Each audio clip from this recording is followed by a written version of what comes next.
हाँ तो दोस्तों, स्वागत है आपका आज मेरी इस वीडियो में। आज मैं आपको तारक मेहता के लेटेस्ट एपिसोड के बारे में बताने वाली हूँ, जो कि अभी चल रहा है भूतनी वाला एपिसोड। तारक मेहता का उल्टा चश्मा। तारक मेहता का उल्टा चश्मा में अभी लेटेस्ट एपिसोड भूतनी वाला चल रहा है। इसकी स्टार्टिंग होती है, अंजलि तारक से कहती है कि छुट्टी मांगने के लिए कहती है, तो तारक जाता है बॉस के पास। बॉस से वो छुट्टी मांगने के लिए जाता है। बॉस का ऑलरेडी मूड ऑफ रहता है। बॉस सारा गुस्सा तारक पे कर देता है। बॉस छुट्टी का कुछ नहीं कहता है, लेकिन वो तारक को बहुत सारा काम दे देता है और तारक का मूड ऑफ हो जाता है कि बॉस ने छुट्टी के लिए तो कुछ नहीं कहा। फिर बाद में तारक ऐसे निराश होकर घर चला जाता है। घर जाता है तो अंजलि भी उससे बहुत गुस्सा होती है, क्योंकि तारक को छुट्टी नहीं मिली। फिर अचानक रात को बॉस का कॉल आता है। और बॉस दोनों को सुबह मिलने के लिए बुलाता है।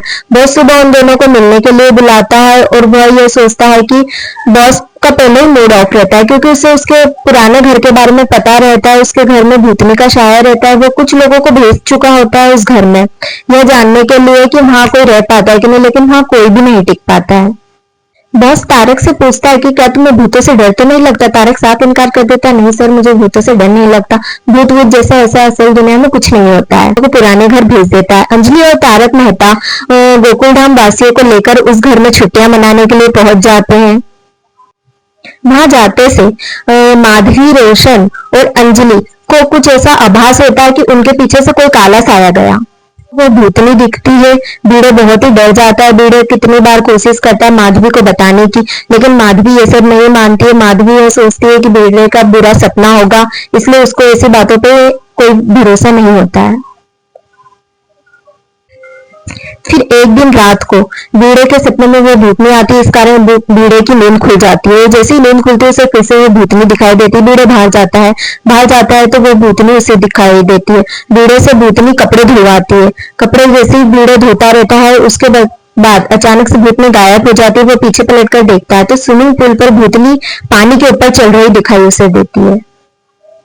फिर अगली सुबह यही सब बीड़े माधवी को बताने की बहुत कोशिश करता है, लेकिन माधवी नहीं मानती है। बीड़े माधवी को लेकर भी आता है स्विमिंग पूल तक कि हाँ, मेरे साथ ऐसा ऐसा हुआ, भूतनी ने मेरे से कपड़े धुलवाए, लेकिन वहां उसको ऐसा कुछ भी नहीं दिखाई देता। माधवी यही सोचती है कि बीड़े का ये सब भ्रम है। फिर पोपट एक लड़की से मिलता है। उसका नाम चकोरी रहता है। पोपट उससे बहुत बातें करता है। पोपट को तो आप सब जानते हुए, जहां उसे कुंवारी लड़की दिखती है, वह शादी के सपने देखने लग जाता है।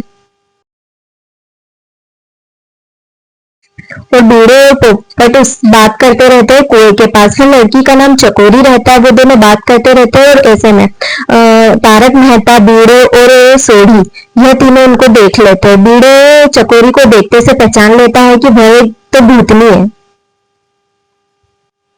बूढ़े जोर से चिल्ला उठता है कि अरे, ये तो वो भूतनी हैगी। और ऐसा सुनकर चकोरी गुस्सा होकर वहां से भाग जाती है और पोपट का सारा गुस्सा बूढ़े पे निकल जाता है। बूढ़े पे पोपट बहुत गुस्सा होता है कि तूने ऐसे क्यों बोला, वगैरह वगैरह। फिर बूढ़े उसको बहुत समझाने की कोशिश करता है, पर वो नहीं मानता। माधवी और सोनू वो पोपट लाल से माफी भी मांगते हैं बूढ़े की तरफ से।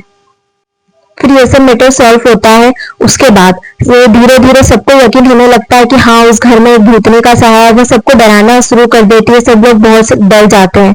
सब लोग इतने ज्यादा डर जाते हैं, सब परेशान हो जाते हैं। उसके बाद वह सब सोचते भी हैं कि यहाँ से अब हम चले जाएं। हाँ, तो अचानक सब लोग घर में बात करते रहते हैं और अचानक उनको पायल की आवाज सुनाई देती है रात में। सबको लगता है कि चकोरी वापस आ गई है, भूतनी वापस आ गई। सब लोग इधर से उधर भागने लग जाते हैं, छुपने लग जाते हैं। सब जने अलग अलग रूम में जाकर छुप जाते हैं भूतनी के डर के मारे। भूतनी सबको बहुत परेशान करती है। और सोडी सोडी तो यह बात मानता ही नहीं है। आप लोग तो जानते ही, पिछले डरावने एपिसोड में, कई एपिसोड में सोडी को ऐसा कुछ नहीं रहता है। सोडी भूतनी को मारने की कोशिश भी करता है, वो नहीं डरता है इन सब चीजों से। लेकिन रोशन उसको रोकने की बहुत कोशिश करती है। रोशन उसे रोकती है। चाचा जी बहुत डर जाते हैं। ऐसे में टप्पू और सोडी का बेटा जो गोगी रहता है, वो चिल्लाने लग जाता है कि हम भूतनी का सामना करेंगे। ये चिल्लाने लग जाता है वो बहुत। सब जने उन्हें रोकते हैं, क्योंकि वो दोनों तो भूतनी को बुलाने में लग जाते हैं कि भूतनी जहां कहीं भी हो, हमारे सामने आ। सब बहुत डर जाते हैं। ऐसे में सब तारक से कहते हैं और अंजलि को गुस्सा आ जाता है। अंजलि डायरेक्ट फोन लेती है और वो तारक के बॉस को फोन करती है कि बॉस पे वो बहुत भड़क जाती है कि आपको जब इस घर के बारे में इतना कुछ पता है तो आपने हमको यहाँ आने क्यों दिया, ऐसा वैसा। बहुत कुछ बोलती है वो बॉस को। बॉस डर जाता है, बॉस की वाइफ समझती है सारी बातों को, लेकिन बॉस नहीं समझता। बॉस को तो यही फिक्र रहती है कि उसका घर की बदनामी होगी। फिर ऐसे में चाचा जी भी गुम हो जाते हैं और फिर कैसे कैसे सब लोग वहां से घर के बाहर निकलते। वैसे ही उन्हें पता लगता है कि पोपटलाल तो गायब है। अब पोपटलाल गायब है तो पोपटलाल कहाँ है? क्या भूतनी पोपटलाल के साथ क्या करेगी, यह आगे की वीडियो में जानेंगे आप। भूतनी पोपटलाल के साथ क्या करने वाली है, पोपटलाल वापस मिलेगा या नहीं मिलेगा, यह सब जानने के लिए आप मेरा चैनल सब्सक्राइब। क्या भूतनी पोपटलाल से शादी कर लेगी?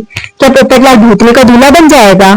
अब देखते हैं आगे की कहानी में क्या होता है। इसके लिए आप मेरा चैनल सब्सक्राइब कर लीजिए और बेल आइकन पर क्लिक कर दीजिए। इसके आगे की कहानी मैं आप सभी को अगली वीडियोस में बताऊंगी।